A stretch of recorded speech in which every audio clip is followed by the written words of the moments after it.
to the papers. And now, here is a riddle for all of you. What has 6 wheels, an Australian accent, and high hopes for getting to Mars?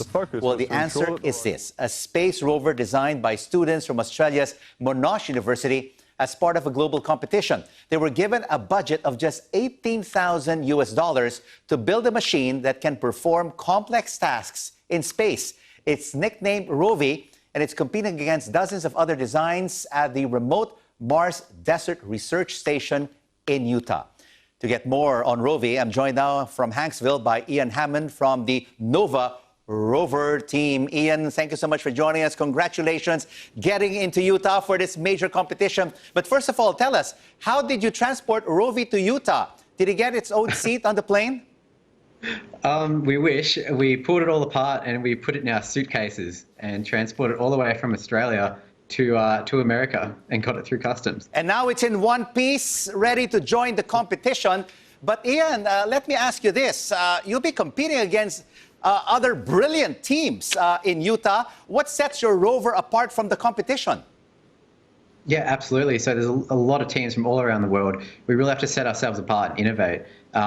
We've got a very unique chassis design and suspension system that has never been seen before in any other rover. We also have our unique science drill and life detection system. So our rover can detect life by itself. We don't have to do anything. We can just send it out and detect life in the soil and a range of other things. So how will Rover be tested? So we take it to the Mars Desert Research Station. It's a very fitting place because it's where they sort of simulate what life would be like on Mars. And it goes through a series of tasks that a Mars rover on Mars would actually have to perform, such as drilling into the soil and getting a sample of dirt to analyze it for life. It also has to be able to pick up objects and flick switches and help sort of astronauts that would be on Mars.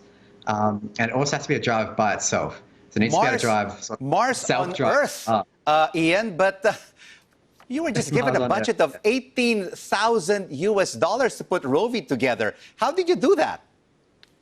Yeah, so with that really small budget, it forces us to innovate and find ways to keep the cost down as much as possible. A lot of ways we do this, we design our own parts. We use a lot of 3D printing to sort of make our own parts. Our engineers put their skills to use, design all their own components. And we also buy some off-the-shelf items and repurpose them for our own use.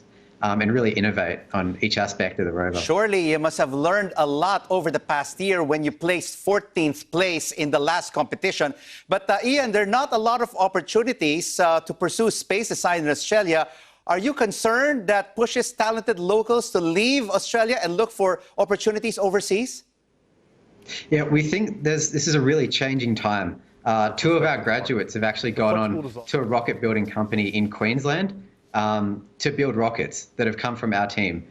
We also have an Australian Space Agency now, and really hope that we can start getting these projects off the ground. We can see that there's the brains, there's the talent in Australia, and we can absolutely start to build Australia up as a sort of global space technology hub. You will be the catalyst, Iain, and your Nova Rover team. Good luck with the competition. Iain Hammond joining us from Hanksville in Utah.